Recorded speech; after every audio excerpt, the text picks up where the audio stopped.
Assalamu alaikum wa rahmatullahi wa barakatuh. Welcome back to another episode of Islam on the Block.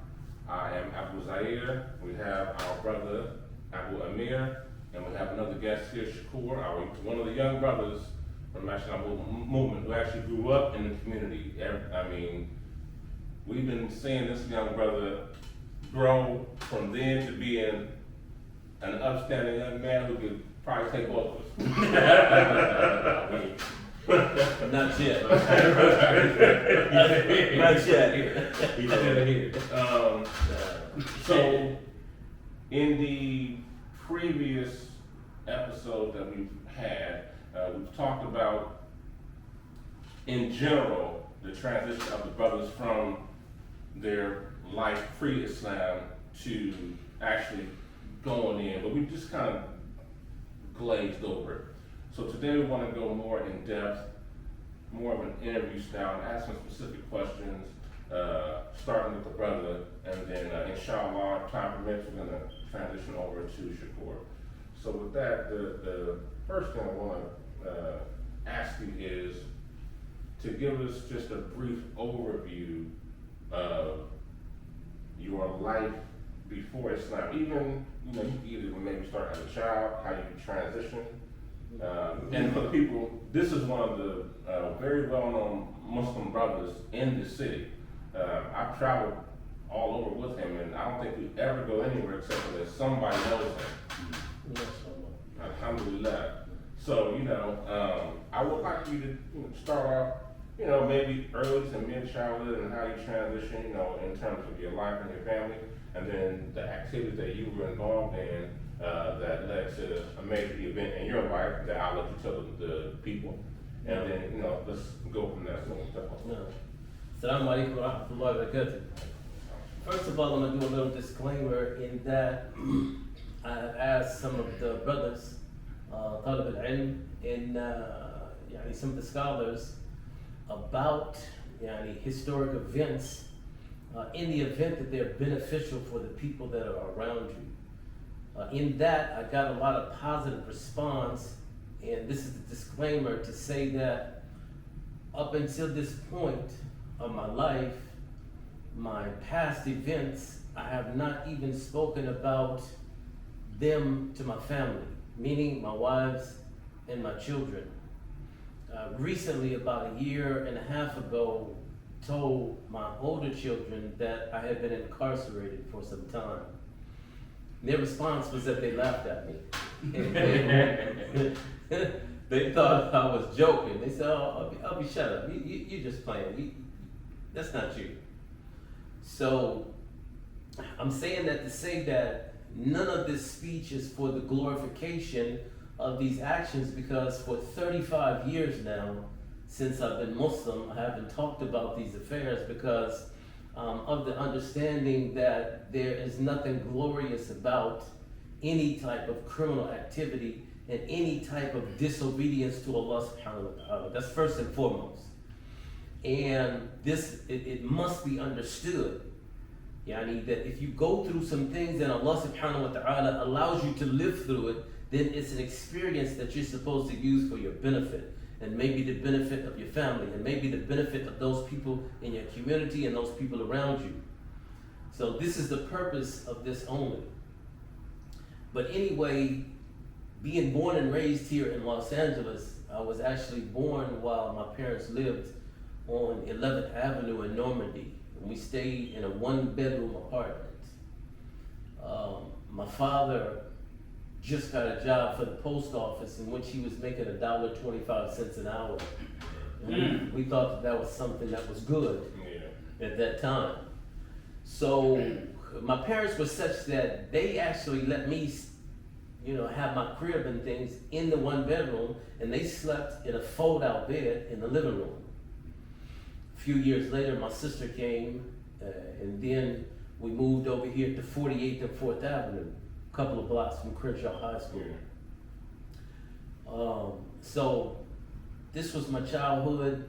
In the early 60s, my father started purchasing properties and got into real estate, got his sales license and got his brokerage license.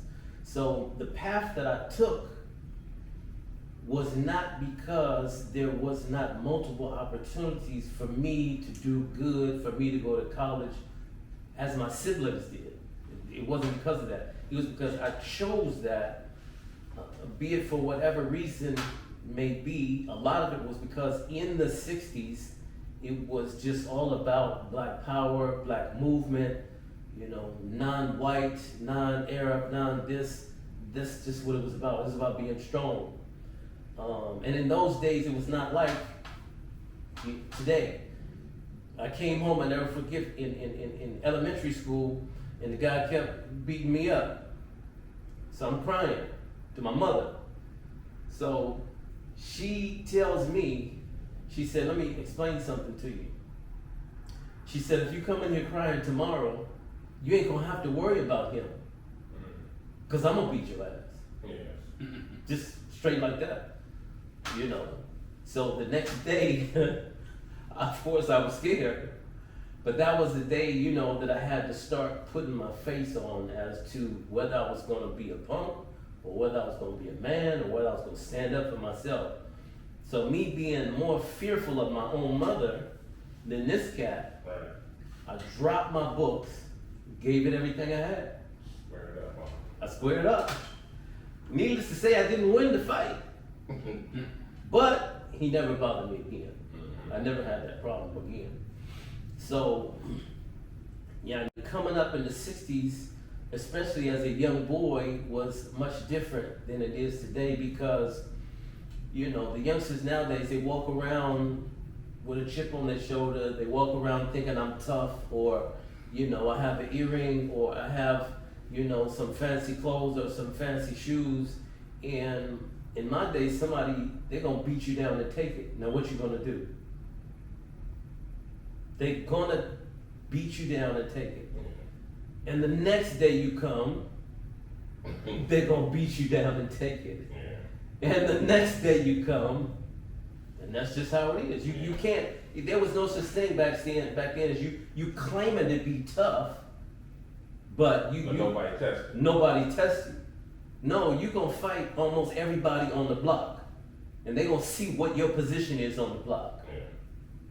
So now let's because this is early childhood. Let's transition into maybe like you know, junior high school,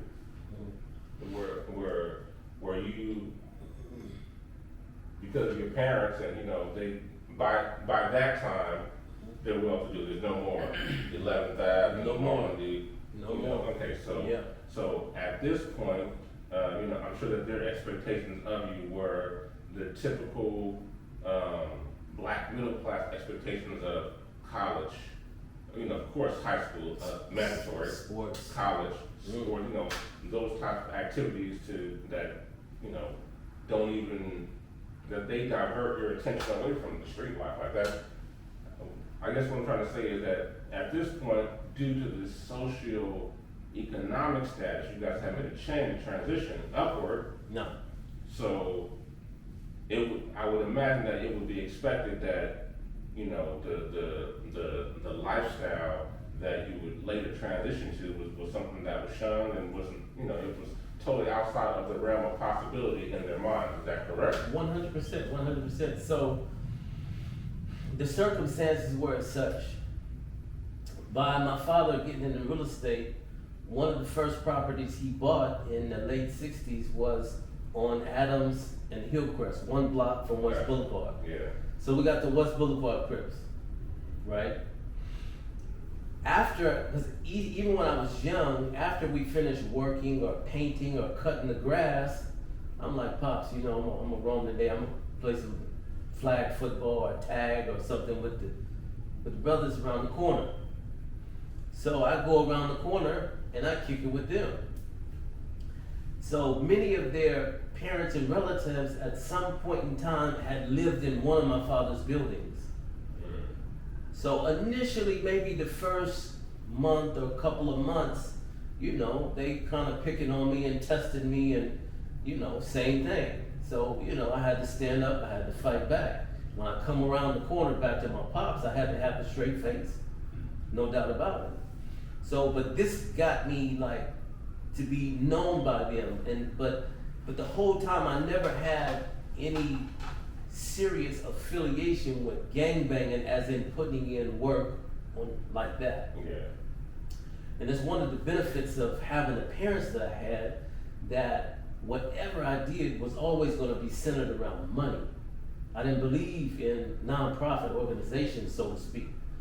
Although I benefited from those. I benefited, right? So that was on that side. So by this time we moved to Windsor Hills, All right. okay? Now, for those who don't know, this is what they call Ash City Classic, right? Yeah. You know, now they call it the Black Beverly Hills. Right. Yeah. So now, even in these young days, we're right up the hill from 60s, Yeah. right?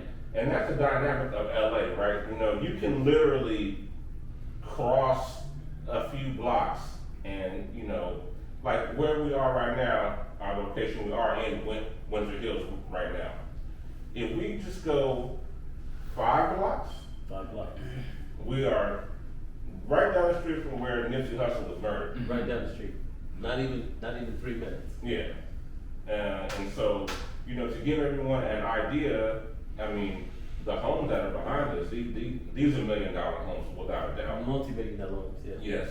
And then, you know, that actually expands out for a good radius, but then there's literally a very rough transition from these blocks To the to jungle. these blocks. To the jungle. Yeah, to the jungle. It's like, you know, you could be in the Dons and you turn down Hillcrest And you in the and you're in jungle. the jungle. Yeah. So, but now, explain maybe, because one of the things that a lot of people who didn't go that route don't understand is that even if you have a 2-parent household that's upwardly mobile when it comes to the socioeconomic status, there's an allure to the street life. And, you know, it's not as easy as people think to just ignore it and say, I'm gonna do this or that. So were you affected by that allure? Especially being around the people who, you know, initially that you were in contact with, and, you know, especially with you being with your father who was working in this area and you're working alongside him, I imagine that you spent more time with those kids than the kids in Windsor. Of course. Of course. I never truly transitioned to the culture of Windsor Hills. My brother and my sister, they, you know, were at the age where they just sunk right in. Everything was synced because my real friends were down, right, in West Boulevard. And now, I was just magnetized towards, you know, the 60s, right? And even though my what I call my real homies, they're in Inglewood, because I used to live on Victor, right? And then I went from there, we right down the street from the jungle. So I know everybody in the jungle. But you're crossing a lot of lines doing I'm this. crossing way too many lines. Theoretically, I'm crossing way too many lines, but because I started so young, I had some dealings in 60s a lot, but they knew me from running around their house as a young boy with their mother, their father, their brothers, their sisters. So I was never considered a target, even though, you know, I was considered affiliated, you know, with the Bloods, with Inglewood family. Yeah. You know, everybody knew that these are my homies for real. But again, I never put any work like that because I was just always about the money, you know. But the amazing part is that I want the young brothers, right, to understand that I've never talked about this stuff, and you know, when I think about it, it makes me want to cry. Wallah, because Allah subhanahu wa ta'ala took me, through all of this to now being married for 20 years, having 20 kids, and none of my children, except my oldest daughter, my two oldest daughters, none of them having any experience or knowledge of any wrongdoing from me. Yes, sir. So then I've been sakit, I've been quiet about every single thing. And for that reason, I've been afraid for them. You understand? I don't want them to fall in any kind of mistakes. But then now I'm understanding that them looking at me, for them I look perfect. I look like I got it all together. I've never had any problems. Right. When the reality of it is, I went from juvenile hall, and my mother was like, you know, alhamdulillah, rahimahullah ta'ala, I lived to see her accept Islam. But she was a business person, but her mentality was that of a gangster. She didn't accept no crap from me at any time. Yeah. You understand? She was tough. She was tough, brother. Everybody that knows my mother knows she don't play. Yeah. And she's about her paper. Extremely. Extremely. Yes, sir. Right? So I went from juvenile hall to Camp Gonzales to 2 stints in state prison. Right? I was in DVI, Tracy, right? Gladiator school, 100%, right? It was, DVI was so rough back then, they had an iron pile for the Crips, they had an iron pile for the Bloods, and they had a whole different iron pile for the Southside Mexicans and the AB. This is how crazy it was. You couldn't even work out together. Everybody's separate because every other day somebody's getting stabbed and killed. You know, this is gladiator. That's why they call it gladiator school. Because if you walk that yard, then, you know, every day anything might happen. So I went from that to later on, I guess, call myself, you know, getting a little bit more sophisticated, to say the least. And this is like early 80s when crack cocaine first came out. And you being about the money, you jump Me right being- into that. I jump right in. But let me say that, yani, maybe as a teenager, I dabbled a little bit in some weed and, you know, some cocaine back in those days, but I never allowed myself to get hooked on that because we had more of a gangster's mentality in that dope is for suckers. Yeah. Nigga, dope is to be sold Yeah. to suckers. It's not to be consumed Right. by players Yeah. and hustlers. Don't get high off your own supply. And we took that to heart. So me and, you know, after I, you know, played the rough guy, you know, thing and, you know, state prison and all this, now we more, you know, have a little syndicate of making money. Now let me ask you. Do those stints and the as you say, the warrior class, right? Does that in any way give you connections or like prepare you for the dope game? 100%. Okay. Oh, 100%. Because, you know, it's like anything else, even in business nowadays, you can't be no punk, even in business, you know. One of the things I tell brothers, 50 Cent got a book out that I've read about 3 times. Hustle Harder, Hustle Smarter. He's got another book too. Prior to that, I read too. And it's not about him as a person, but it's about the concepts of dealing with people and all different types of people and the relationships that you have with these people in order to learn more, in order to get ahead in life, and in order to make money, to achieve the things that you want to achieve in life. And you can't do those things by being one-dimensional. I don't care if you say you're Muslim, you're Christian, you whatever.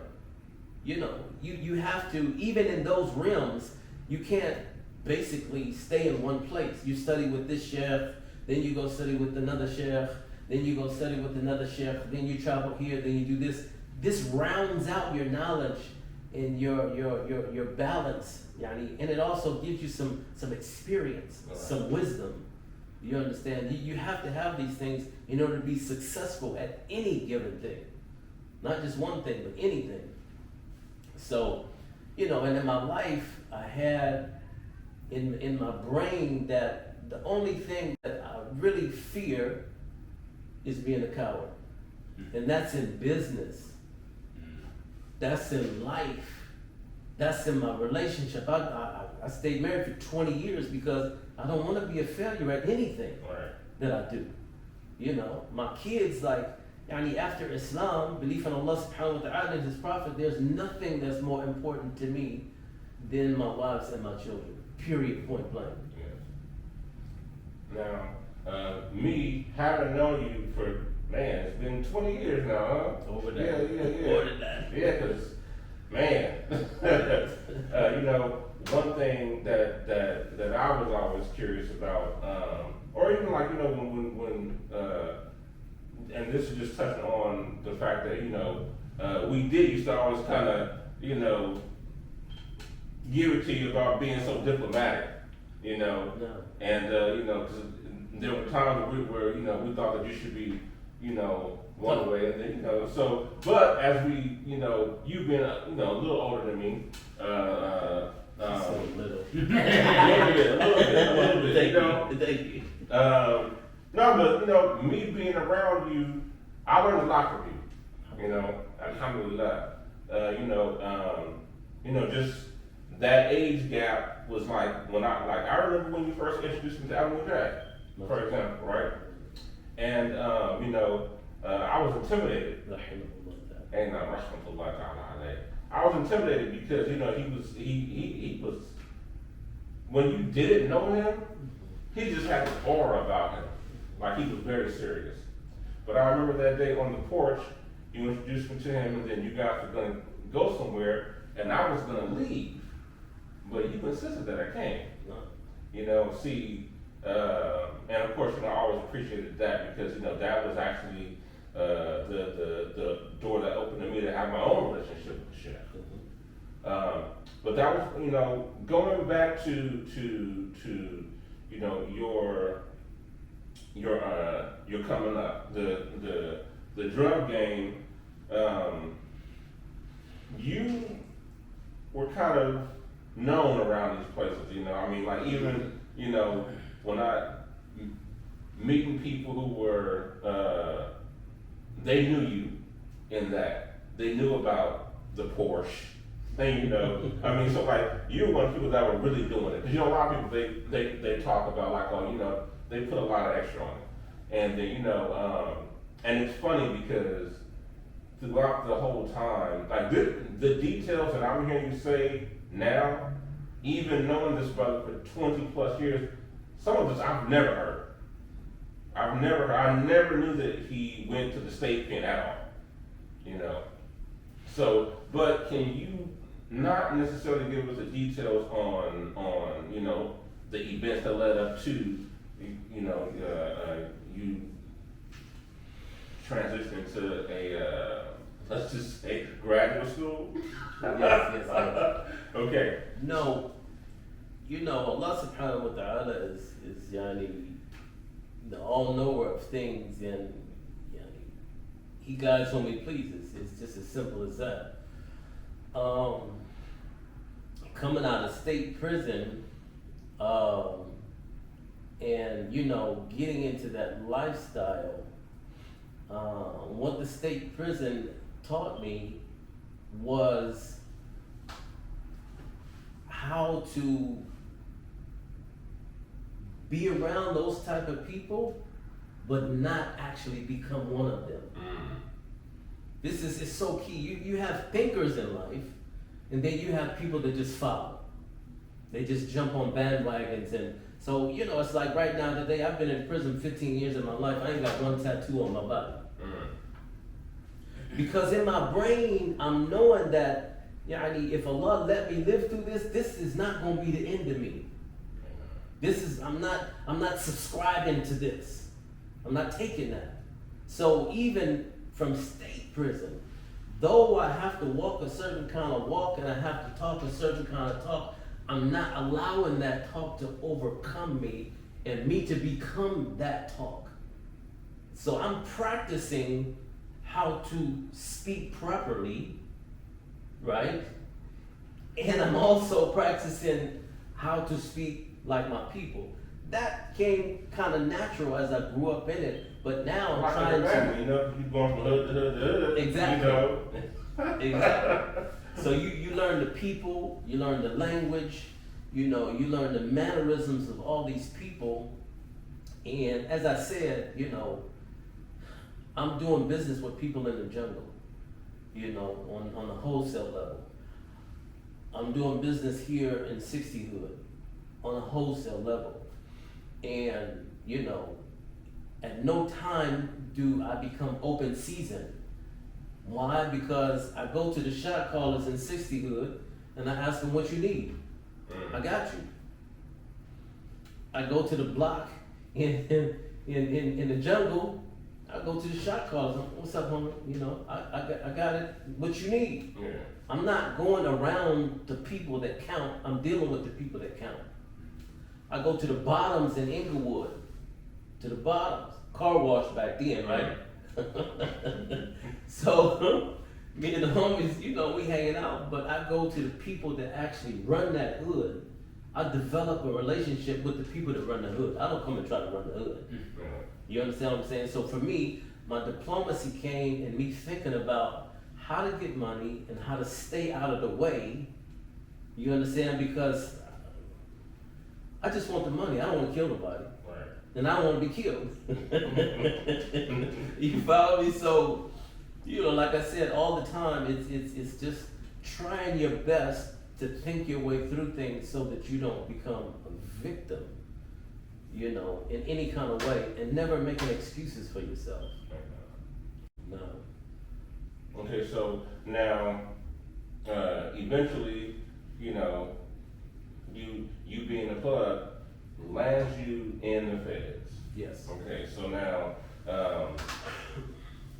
and it's in this situation that you turn to Allah subhanahu wa ta'ala and, you know, declare the Shahadatain, right? No. So give us an idea or take us through that process. Now, subhanAllah, you know what's so crazy is that running around the streets, me and the homies, you know, doing our thing, I used to see Muslims, mostly Nation of Islam, but I had no curiosity, I had no clue as to any part of this or really any type of religious affairs.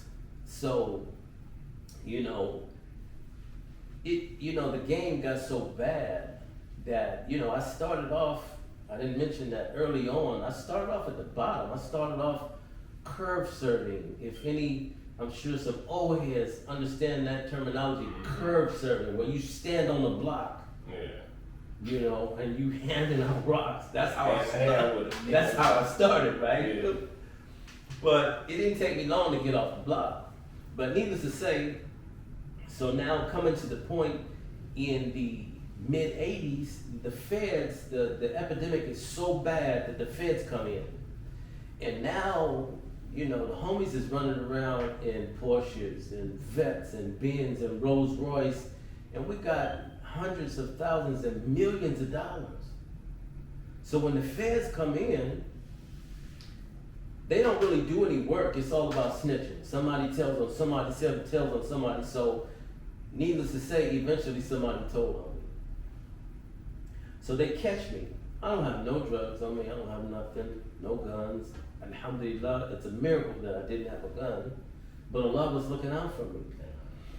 So when I get busted, he want me to tell on somebody. So I'm like, yeah, I tell him straight up, I said, my mother is gonna be on the floor tonight crying tears. Straight, this is what I tell him. I said, so I'm not gonna make somebody else's mama cry too. This was just my thinking. I'm not gonna make somebody else's mama cry too. take me down. I'm finna bail out. I don't care what my bail is. I'm bailing out. Yeah. I'm talking crazy, but I don't know that there's no bail in the feds. No bail. You go in front of the magistrate, boom. They know you got money. No, you can't post nothing. So I have, the first couple of nights you can't do nothing to sleep. People that been down, anytime you get busted, you gonna sleep for 3 days, minimum, and try to shake that, that thing off you that comes over you. Like, man, what's gonna be the outcome? Still see bars. Still see bars. But you trying to dream your way out of this joint. And that's why I tell youngsters nowadays that any type of illegal activity that you get involved in, you're going to pay for that. So the times in the state, I did a couple years and then a couple years like that. I wasn't a believer. But when I was facing that 30-something years, oh my God. Allah was like, I'm gonna knock the socks off of you. And I'm just talking politely. Allah, I'm gonna knock the socks off of you. So nobody was beating their case. We downtown MDC in the federal building. Ain't nobody, you're not even going to trial. A couple of idiots did it, and every 100%, their rate of conviction is 100%. Not 99.9, 100%, right? So everybody's pleading out. I get 12 years. I'm ecstatic. I'm happy that I got 12 years because all I gotta do now is live through the prison. Yeah. But I didn't have really any concept what that meant at the time because you hear all these fairy tales about the feds. It's so easy. The feds is like club a fed. club fed and all this, but that's for white people and and taxi bases. No, John Gotti was with me. Okay, so club fed was with Bernie Madoff. That's who that's for, right? Because the oldest, I don't know statistically whether Leavenworth Penitentiary in Kansas City or Atlanta USP in Atlanta is the actual oldest. I think Leavenworth is the oldest, right? But Leavenworth Federal Prison is such a sight that it will make the hardest cat get teary-eyed just looking at it. That, cause you look at it, it's got walls, 60-foot wall going around it. It's a whole different world. I wanted to continue, but I want the young people listen to this because, there is a lot of glorification of this lifestyle. That, people, they really think that, hey, when I come home, it's gonna be a block party. I'm gonna be a celebrated hero, First of all, when you there, don't nobody know you. They shipping you from state to state. You're not getting no visits. You're not getting no mail, right? Nobody's accepting your phone call collect. So 10 years, I did 10 years to the door. Only person that broke me was my parents, my mother and my father. Only person to come see me was my mother and my father. I think my siblings came one time to see me out of 10 years. Yeah. So, if you think about the psychological effect of that on any human being, it's like, for real, don't nobody care about you except your mama. Yeah. When they say that, that's literally what that means. So glorification and no. If you can climb up after doing that, then you're one of the less than 10% because most people just go in and out of jail from that because they can never, regain any kind of confidence in themselves. They can never, actually come out and get a job or start a business or this or that and rise to a level where they feel like they're comfortable. So then they go back to crime to feeling like this is how I have to get some money to survive. you know. That's all you know. Exactly. So, and for me, yani, it was Allah subhanahu wa ta'ala tested me so much. Alhamdulillah, shortly after I, got into the feds, I never will forget, I gotta say this. That first Sunday I went to church, right? And when I went to church, you got these cats in here, and he's talking to me, he's like, brother, praise Jesus. Jesus is not gonna let you do this time. You're not gonna go to jail. And I looked at this cat, man, and I straight told him. I said, man, I'm a criminal. What you mean I'm not gonna go to jail? Right. I'm a criminal. This is who I am. So the mentality was, I know I have a debt to face. Yeah. I'm not, if Allah let me see this debt and get through it, I'm done, I'm finished. I knew this, I'm finished now. So a few days later, one of the Muslim brothers came to me and he said, man, what's going on, brother? I was like, what's happening, He was like, I seen you walking around. You want to fast with us? I said, what's that? Mm-hmm. He said, we just wake up in the morning, eat, and then we don't eat during the daytime, and we might pray and, read some Quran and stuff like this, right? I was like, okay, I'll try it. And so we woke up the next morning and he taught me how to make wudu. And, subhanAllah, when I heard that adhan, that joint it pierced my heart. Mm. He was a Warif Dini brother, I know that now. But when he called that adhan, it was so sweet that it just entered into my heart. And the brother that led the salat, he didn't even know Arabic really. So when he said the salat, he said, Allahu Akbar, Allah's the greatest. He said Al-Fatiha in English. So I'm understanding what he's saying, and it's penetrating all through my body. When we went into ruku and put our hands on our knees, he said, glory be to my Lord the greatest, glory be to my Lord the greatest. And only thing I'm thinking in my mind, I'm like, man, this is real worship. I don't know nothing about no religion, but this is real worship. We're not in some building singing and dancing and screaming and, because this is my experience of church. You just singing and dancing and, there's no worship involved in that. So, from that point on, I went to the phone, I'll never forget. I called my girlfriend, right? I'm married, but I called my girlfriend. I was like, look, go to Dollar Bookstore, Crenshaw, because I asked around, right? Yeah. And buy me a Quran and send it up here, right? Then I called my other girlfriend, and I'm like, look, go down to the other store and get me some prayer rugs and a kufi. And next thing you know, I got like a few packages coming, in the mail, and I'm all set up. But the funny thing is that I started off in a medium institution, and back in the early 90s, this is 1990, the police were extremely hostile towards Muslims.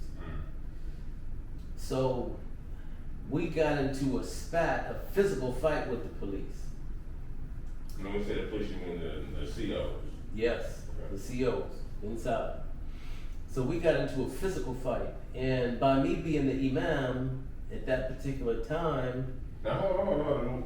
We got to go back because you went from, because a lot of people do this. Even this past week after the last Jumu'ah, there were people there who were just there to observe. Yes. So it seemed like you were kind of describing your observer status, where you have wudu, you participate with the brothers, but when was the actual declaration of Ashhadu an la ilaha illallah, and what were your feelings after that? Yeah, like I said, the cat didn't even know Arabic at the time, so I didn't even have any concept. Nobody told me about taking the Shahada. What I did do was, as soon as my books came, I stayed up all night and I learned my Salah in one night. Okay. I learned Al-Fatiha and one short surah, in one night. Now, were you like the other people? You learned these things in English, or did you No. go ahead and struggle with that transliteration and jack that up for us? It was, I never will forget, before I went to bed that first night, it was a Pakistani cat that was there. And he wanted some cigarettes, right? He wasn't praying, nothing. But he knew how to read it. So I wrote it in my own, transliteration as he told me. And I stayed up all night and I learned the Fatiha and a short surah in one night. SubhanAllah. That's how excited I was. I was like, I got this. Now,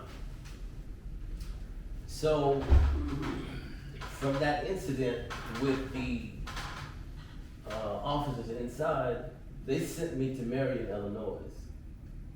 So, and at that time, in the early 90s, Marion was the highest level institution in the United States. So that's what they call Supermax. Supermax, that was the Supermax, 24-hour lockdown, basically. They said 23 hours, you're supposed to get an hour of It's of like sun. 23 and 1. Yeah, but you don't never really come out that sick, period. They give you a TV and a radio walking in the door and headphones, and that's it. You stay in your room and maybe you come out for a shower twice a week.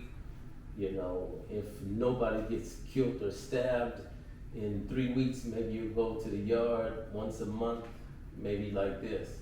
But at that time, John Gotti was there. At that time, 3 cells down from me was Chief Malik from Chicago, Jet Ford.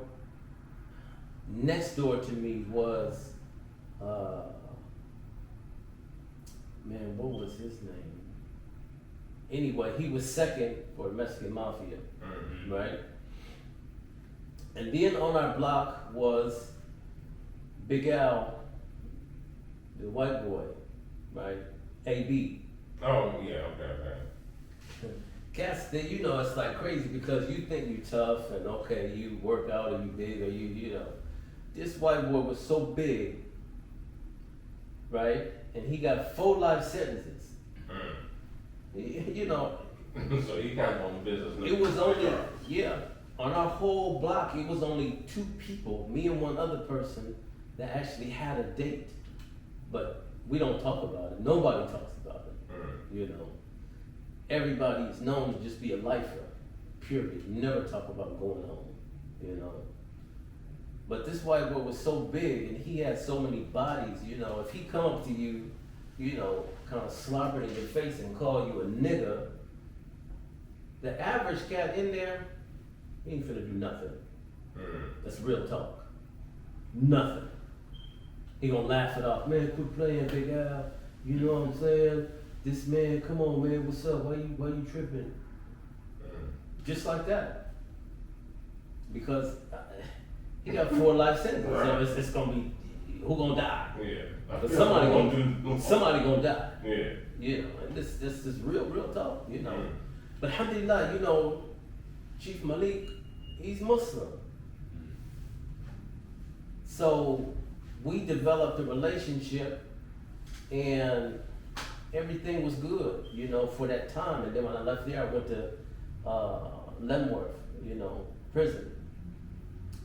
And again, they made me the imam in Leavenworth.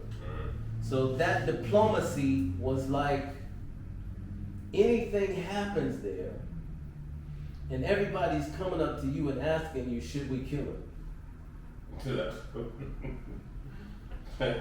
Now understand, you can't just say no. Oh, really? No. If you just say no, then they probably gonna wanna kill you. So you have to try being a Muslim or being somebody that has a date again, because when you get to these places, most of the people don't have dates. There's so many good Muslim brothers that are there that I really love. Good people that they're never coming home.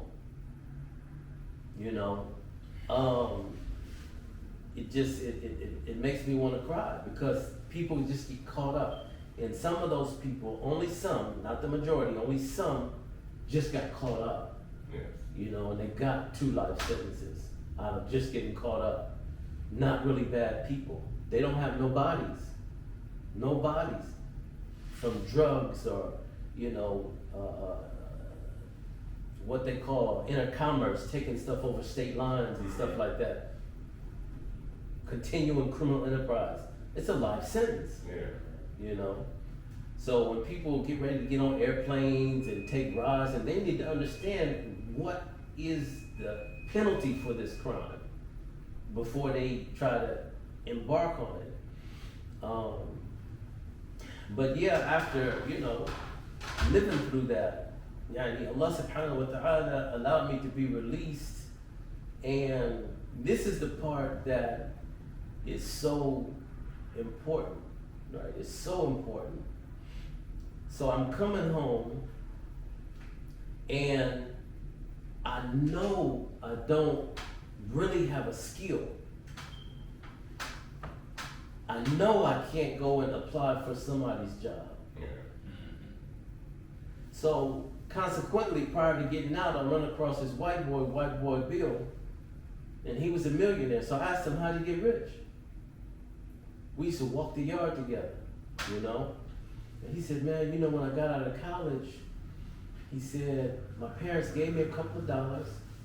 He said, I took my contractor's license and my real estate license, and actually I bought a house, fixed it up and sold it, then bought 2 houses, fixed them up and sold it. He said, I never looked back. He said, within 11 years, I was a multi-millionaire. Allah. So my first week out, guess what I did? I know. I went and signed up for Los Angeles Trade Tech. I went to school there for 2 years. I just did 10, so what's 2 years? Right. That's nothing, right? And I'm free. So I went to school for 2 years, and I never got a B in nothing. Not in construction, not in English, not in Spanish, you know, not in math, you know, computer, CAD. Never got a B in nothing. I don't have time to play. Yeah. You understand? This is my life right This now. is how you been though. You was all in the dope game. Now you all in this area. Arena. Gotta do it. Yeah. You know? So, yani, the only thing that was better than me or equal to me becoming Muslim was me finding Nasheed al-Mu'min. And that's what, you know, we kind of want to get around to, because me being Muslim and really understanding how to practice the deen is 2 whole different things. Right. You need to sit down, you need to be taught, you need to have patience, and you need to understand the fundamentals, not just the salah, but how to concentrate and ask your Lord for forgiveness, ask your Lord to guide you, because that's the only thing that keeps you from going astray. That's the only thing that keeps somebody from blowing your head off. That's the only thing that keeps somebody from stabbing you to death, you know, or keeps you from real success.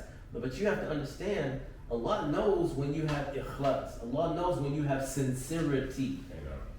You can't say, oh, I'm going to pray, and then, well, I prayed for 6 years and Allah never gave me nothing, but you prayed for Allah to give you something because it just came out of your mouth. You didn't pray because you love Allah.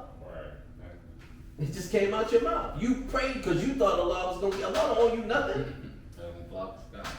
You can live and die and Allah won't gain anything and Allah won't lose nothing.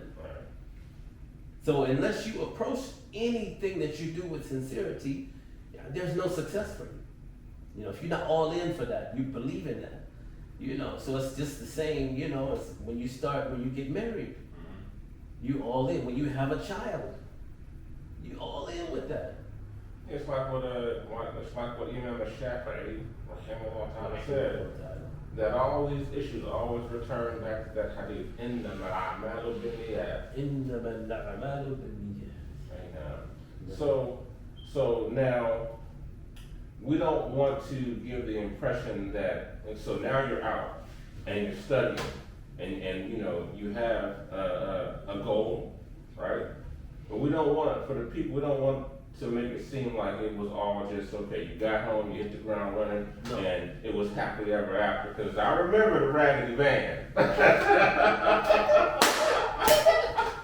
So, talk about the struggle, because a lot of people, you know, I remember, man, the many adventures that we had, but you No, remember no. when we went down to Donovan and we gave the khutbah, was Yes. separately in the different, right? Yeah. And I definitely want to go back to that, but I want to go to actually, you know, you had the plan, you had the goal, right? But everything didn't just go smoothly. Of course not. So it did take patience. So describe for us, you know, not too much detail, Exactly. but the you know, once the educational part, you had that, and then there was some disappointments, right? Of course. I mean, first of all, I took my real estate license course, passed that. Then I took the exam, the state exam, I passed it. Second one out the class. But the commissioner refused to give me my license because of my record. Right. So that kind of nudged me and pushed me back, you know, a little bit psychologically. So then later when I get ready to take my contractor state license exam, I'm intimidated. But again, I'm the second one out the class. It took them 1 year to release my license for me. So I had to be patient and Yeah. patient. And I'm driving this raggedy van. Dodge van. They calling me Sanford and Son. But you know, the whole time that hustler mentality, man, I'm telling you, is second to none. Yeah. Because from the day I get out, my little brother bought me like 2 pair of jeans, a pair of shoes, and some socks and underwear. That's all I had.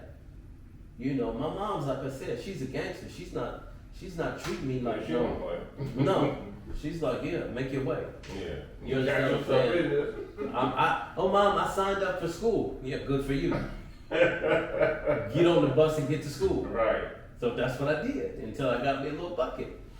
But yeah, the thing was, I mean, from day one, I got an envelope because day one I didn't even have a banking account, and every time I make some money, I put it in the envelope.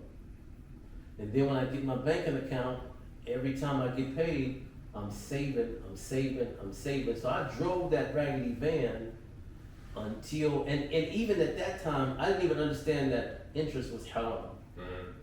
So the only thing I know is I'm building my credit up, I'm building my credit up. So by the time I look up and I finish school, then I got AAA credit and I got a few dollars. So now, you know, my mother is seeing the discipline that I'm putting into it, and she's giving me some pointers here and there. So she actually helps me to buy my first piece of property, Yeah. a 4-unit apartment building.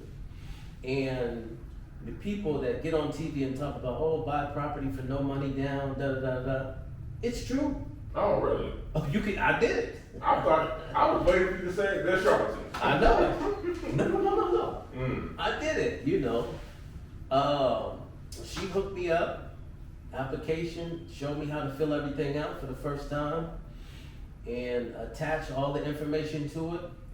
We submitted the paperwork. I didn't have to pay a dime. Not only didn't I have to pay a dime, but we put into the process that I get $10,000 back at the closing of the deal. Oh, Yeah. but that was, yeah, she was, her negotiation, she was. Oh, she's yeah, bad. Yeah, she was Shark Tank. Oh, she's bad. Yeah. So, you know, those things were possible. So, and like I said, learning how to practice Islam, you know, getting back to that, it's like when I first drove up to Masjid al-Mu'min, you know, I got a Yukon on 22s with 3 TVs in the car, and I'm banging music, you know, and the brothers is looking at me like, who is this cat right here? Right. You know, and they didn't even, you know,